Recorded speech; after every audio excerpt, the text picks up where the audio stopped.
በአማራ ግዛቶች በአራቱም አቅጣጫ እየተካሄዱ ያሉ ውጊያዎች የቀጠሉ ሲሆን በዋግኽምራ ዞን ሰቆጣ ዙሪያ ወረዳ በተደረገ ድንገተኛ ማጥቃት ሐሙሲት ከተማ ሰፍሮ የነበረው የአገዛዙ ሚሊሻ ኃይል ሙሉ በሙሉ እስከ ወዲያኛው መሸኘቱ ተነገረ። እንዲሁም በዛሬው ዕለት የአማራ ፋኖ ብሔራዊ ኃይል በጎንደር ቀጠና የአገዛዙን የአብይ አህመድ ቅጥረኛ እያሽመደመደና አይቀጡ ቅጣት እየቀጣ ይገኛል።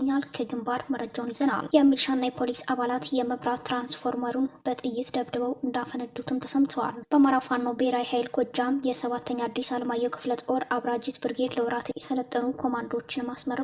ጤና ይስጥልን ክቡራን የቻናላችን ቤተሰቦች በያላችሁበት የዓለም ዳርቻ ሰላምታችን ድረስ እያልን አሁን ለሰዓቱ መደመጥ ያለባቸውን አጫጭርና ወቅታዊ መረጃዎችን ይዘንላችሁ ቀርበናል። እስከ ዝግጅታችን ፍጻሜ ድረስ አብራችሁን ሆኖ የአማራ ፋኖ ብሔራዊ ኃይል በጎንደር ቀጠና የአገዛዙን የአብይ አህመድ ቅጥረኛ እያሽመደመደና አይቀጡ ቅጣት እየቀጣ ይገኛል። የአማራ ፋኖ ብሔራዊ ኃይል በጎንደር ቀጠና በትናንትናው ዕለት ዘመቻ ቋራ ቃል ኪዳን ቋራ ላይ ተጀምረዋል። የአማራ ፋኖ የህልውና ትግሉን ከፍተኛ ድል እየተቀዳጀ በላቀ የአውደ ውጊያ የበላይነት በጠላት ላይ የስነ ልቦናና የሞራል ብልጫ የወሰደበት ሁኔታ ላይ ይገኛል። የዘመቻው ዓላማ በታሪካዊ ቦታ ቋራ ምድር የአማራ ፋኖ ብሔራዊ ኃይል ምስረታን በማስመልከትና የጥምር ስራን ለማስተዋወቅ የታቀደ ነው። በዚህ አውደ ውጊያ የተሰለፉ የጎንደር ቀጠና አናብስቶች ከተለያየ ክፍለ ጦር እና ኮር አካላት ነው የተውጣጡ። አህዶችም ከደቡባዊ ጎንደር ቀጠና ከሜጀር ጀነራል ውባንታ ባተ አንደኛ ኮር የተውጣጣ አንድ ሻለቃ፣ ከማዕከላዊ ጎንደር ቀጠና ከግዙፍ ጎንደር የበጋሻው ክፍለ ጦር አንድ ሻለቃ፣ ከታድሎ ብርሃን ክፍለ ጦር አንድ ሻለቃ፣ ከጥቁር አንበሳ ክፍለ ጦር አንድ ሻለቃ እና ከሁለተኛ ኮር ከቋራ ኦሜድላ ከአድዋ ክፍለ ጦሮች ሁለት ሻለቃዎች ከዞብል ጃሩና ቴዎድሮስ ክፍለ ጦሮች አንዳንድ ሻለቃዎች የተውጣጡ ናቸው። እስካሁን በነበረው ከባድ ትንቅንቅ የወገን የበላይነት የነገሰበትና የቋራ ቃል ኪዳን የበላይነትና የአንድነት ብርታት ተምሳሌት የነገሰበት ነው። በዚህ ትንቅንቅ በበዛበት የትግል አውደ ውስጥ የወገን ጦር የቋራ ወረዳ በሙሉ የተቆጣጠረ ሲሆን ሰራዊቱ በሙሉ እስከ ወዲያኛው የተሸኘና የረገፈ እንደሆነ ለማወቅ ተችሏል። በሌላ በኩል በዋግኽምራ ዞን ሰቆጣ ዙሪያ ወረዳ በተደረገ ድንገተኛ ማጥቃት ሐሙሲት ከተማ ሰፍሮ የነበረው የአገዛዙ ሚሊሻ ኃይል ሙሉ በሙሉ እስከ ወዲያኛው ተሸኝተዋል። የአማራ ፋኖ ብሔራዊ ኃይል ላስታ ሳምነው ኮር በአርበኛ ጣሰው የሚመራው ኃይሉ ከበደ ክፍለ ጦር አባላትና የወረዳው የፋኖ ሲቪል አስተዳደር ወደ ሰቆጣ ከተማ በሚወስደው ሁለት አቅጣጫ ላይ ድንገተኛ ማጥቃት አድርገዋል። የመጀመሪያው በሐሙሲት ሰቆጣ አቅጣጫ 35 ኪሎ ሜትር የምትገኘው ሐሙሲት ከተማ ላይ ሰፍሮ የነበረው የብልጽግና አጥቦ አይለብሴ ሚሊሻ ላይ በጠዋቱ በተደረገ ድንገተኛ ማጥቃት ሰራዊቱ ብትንትን ወጥቶ የሞተው ሞቶ የተሰዋው የተማረከው ተማርኮ የአባ መረብ ልጆች ከተማዋን በቁጥጥር ስር አድርገው ውለዋል። በዚህ ግንባር 6 የሚሊሻ ምርኮኛ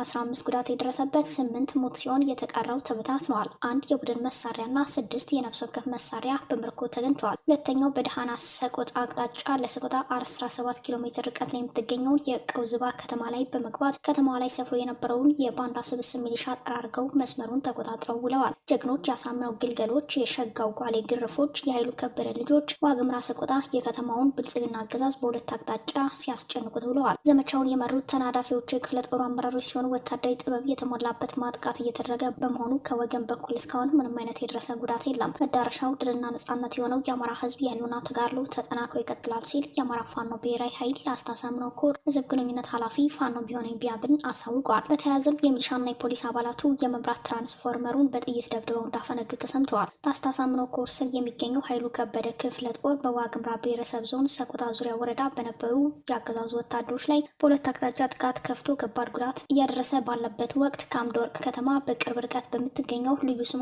ጭላ ተብላ በምትጠራው ከተማ ከሰቆጣ 35 ኪሎ ሜትር ርቀት ላይ በምትገኘው ሐሙሲት ተብላ በምትጠራው ከተማ በነበሩ የአገዛዙ ወታደሮች ላይ ነው የፋኖ አባላቱ ጥቃቱን የፈጸሙት። በዚህ ጥቃት ከባድ ኪሳራን ያስተናገዱት የአገዛዙ ወታደሮች የፋኖ አባላቱ ኦፕሬሽኑን ፈጽመው አካባቢውን ለቀው ሲወጡ የከተማውን የመብራት ትራንስፎርመር በጥይት ደብድበው እንዲፈነዳ አድርገውታል ሲሉ የአካባቢው ነዋሪዎች በዓይናቸው ያዩትን ተናግረዋል። የሚሊሻና የፖሊስ አባላቱ የከተማዋን መብራት ትራንስፎርመር በጥይት ደጋግሞ በመምታት እንዲፈነዳ አድርገውታል ሲሉ የገለጹት ነዋሪዎቹ በአሁኑ ሰዓት በከተማዋ የመብራት አገልግሎት ሙሉ በሙሉ ተቋርጧል ብለዋል። የፖሊስ የሚሊሻ አባላቱ ድርጊቱን ፋኖ ነው የፈጸመው በሚል ለከተማው ማህበረሰብ የተናገሩ ሲሆን ትራንስፎርመሩ ከሚሊሻ አባላት በተተኮሰ ጥይት ከጥቅም ውጭ ሲደረግ በቦታ የነበሩ ሰዎች ፋኖ ነው ያፈነዳ በሚል ብቻ እንዲናገሩ ከባድ ማስጠንቀቂያ ተሰጥቷቸው ነው የተባለው። መረጃችን የቀጠለ ሲሆን በአማራ ፋኖ ብሔራዊ ኃይል ጎጃም የሰባተኛ አዲስ አለማየሁ ክፍለ ጦር አብራጂት ብርጌድ ለወራት የሰለጠኑ ኮማንዶዎችን አስመርቋል። በምረቃ ስነ ስርዓቱ ላይ በአማራ ፋኖ ብሔራዊ ኃይል የጎጃም ዘመቻ መምሪያ ኃላፊ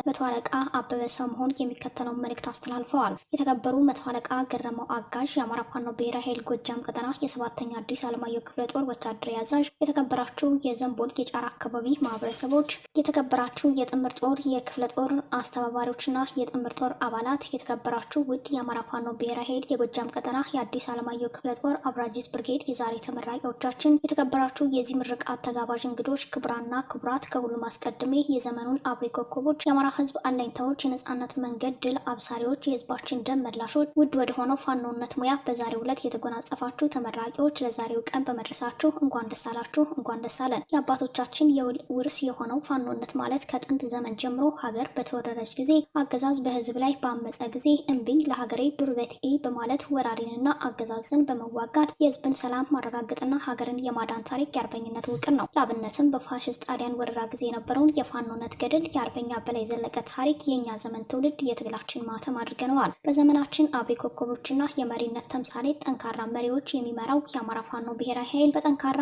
አማራዊ ስነ ልቦና የተገነባ በባለ ብሩህ አእምሮ መሪዎች የሚመራ ጠንካራ ድርጅት ነው። በዚህ በአባቶቻችን ዘመን ጥቁር ጣሊያን በዚህ በእኛ ዘመን የአገዛዝ ስርዓት አስጠባቂ ወታደሮችና በሆዳቸው የወደቁ ጥቁር አማራንን ባይ አገልጋዮች በነፍስ ወከፍ መሳሪያ አይቀጡ ቅጣት በመቅጣት ከክላሽ እስከ ስናይፐር ከብሬን እስከ ዲሽቃ ከሞርተር እስከ ዙ ማርከን ጠላትን በደፈጣና በፊት ለፊት ውጊያ እየማረክን እያጠፋን እንገኛለን። ይሁን እንጂ በታሪክ እንደሰማነውና እንዳየነው የፋኖን በትር መቋቋም ያቃተው የአብይ አህመድ ስርዓት ህዝባችንን፣ ልጆቻችንን፣ ቤተሰቦቻችንን ፋኖ የታለ በማለት በጅምላ በማሰር በመግደልና በድሮን ሁሉ በመጨፍጨፍ እንዲሁም መሪን ከተመሪ ግዛትን ከግዛት የሚከፋፍሉ አሉባልታዎችን በመንዛት አደራዳሪ ሽማግሌዎችን በመላክና ትግሉን በገንዘብ ለመግዛት መሞከር የትግላችን ምዕራፍ በፍጥነት እንዲቋጨው ይረዳናል እንጂ የሚያስቆመን ምንም ምድራዊ ኃይል አይኖርም። ፋኖነት ከራስ በላይ ለህዝብና ለወገኔ በሚል መርህ በራስ ተነሳሽነት ያለምንም ደሞዝ አንድ ህይወቱን ለህዝብ በመስጠት ከቀላል እስከ ህይወት መስዋዕትነት የሚከፈልበት የነጻነት ፋና ወጊ የአኩሪ ኮከብ ድል ባለቤት ሆኖ ሳለ ለተከታታይ 7 ወራት የኮማንዶ የውትድርና ሙያ ሰልጥናችሁ የምትመረቁ የቁርጥ ቀን የአማራ ልጆች ስልጠናችሁን ጨርሳችሁ እዚህ ስለደረሳችሁ ከዛሬው ቀን ጀምሮ ለሚሰጣችሁ ወታደራዊ ግዳይ ዝግጁ በመሆናችሁ ይህች ቀን ለህይወታችሁ ልዩ ቀን ናትና በደማቅ ቀለም የታሪክ መዝገብ ላይ ትሰፍራላችሁ። ተቋማችን የአማራ ፋኖ ብሔራዊ ኃይል ጎጃም ቀጠና በሚንቀሳቀስባቸው ከአባይ እስከ አባይ ወታደሩን ከፖለቲካው የትግል መስመር አጣምሮ በመምራት አብዮቱን መስመሩን ጠብቆ እንዲመራ እያደረገው ነው። እኛ መሪዎችን በነሰማዕቱ ጄኔራል አሳምነው ጽጌ እንደ ህንፃ ቃል ኪዳን እንዲሁም በነሰማዕቱ ሳሙኤል አወቀ ትግሌን አደራ በሚለው የትግል ቃል ኪዳናችን ለህዝባችን እስከ መጨረሻው ታምነን የሚያስፈልገውን የሚገባው ነጻነት እናጎናጽፈዋለን። በመጨረሻም ድርጅታችን የአማራ ፋኖ ብሔራዊ ኃይል በጎጃም ቀጠና በቅርቡ የጠላትን ኃይል ለአንዴና ለመጨረሻ ጊዜ በማጥፋት ለህዝባችን ረፍትና ለሀገራችን ኢትዮጵያ ፊታዊ የሆነ ስርዓት እንደምንመሰርት በኩራት እየገለጽኩ የአማራ ፋኖ ብሔራዊ ኃይል የጎጃም ቀጠና የ7ኛ አዲስ አለማየሁ ክፍለ ጦር አብራጂት ብርጌድ የዛሬ ተመራቂዎች በድጋሚ እንኳን ደስ አላችሁ ላለሁም ብለዋል። በሌላ በኩልም የምስራቅ አማራ ኮር 2 አሃዶች ካላኮርማና ዲቢና ወርቄ ባለሽርጡ ለወራት ያሰለጠናቸውን ፋኖች ማስመርገዋል። ሰልጥነን እንዋጋለን፣ እየተዋጋን እንሰለጥናለን በሚል መሪ ቃል በርካታ ቁጥር ያላቸው ምልምሎች ለወራት በማሰልጠን ወታደራዊና ፖለቲካዊ አቅማቸውን ከፍ በማድረግ ግንቦት 17 አስመርገዋል።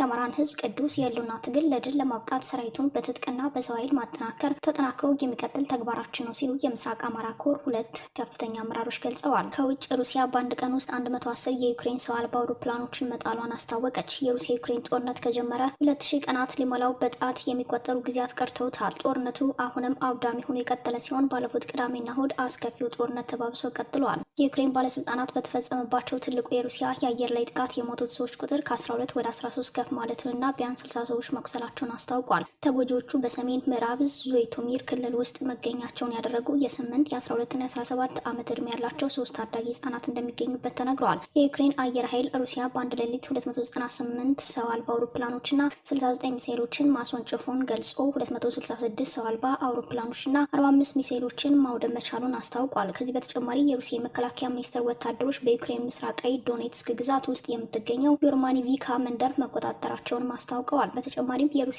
አየር መከላከያዎች እሁድ ዕለት 110 የዩክሬን ሰው አልባ አውሮፕላኖችን በመጥለፍ ያከሸፈ ሲሆን 13ቱ በሞስኮና በቴብል የአየር ክልል ሲንቀሳቀሱ የነበሩ መሆናቸውን አክለዋል። የተወደዳችሁ አድማጭ ተመልካቾቻችን ለዛሬ ያዘጋጀንላችሁ መረጃዎች እነዚህ ናቸው። ቻናሉን ሰብስክራይብ፣ ቪዲዮዎቻችን ላይክ፣ ሸር በማድረግ ቤተሰብ እንድትሆኑ በአክብሮት እንጠይቃለን። ጤና ይስጥልን።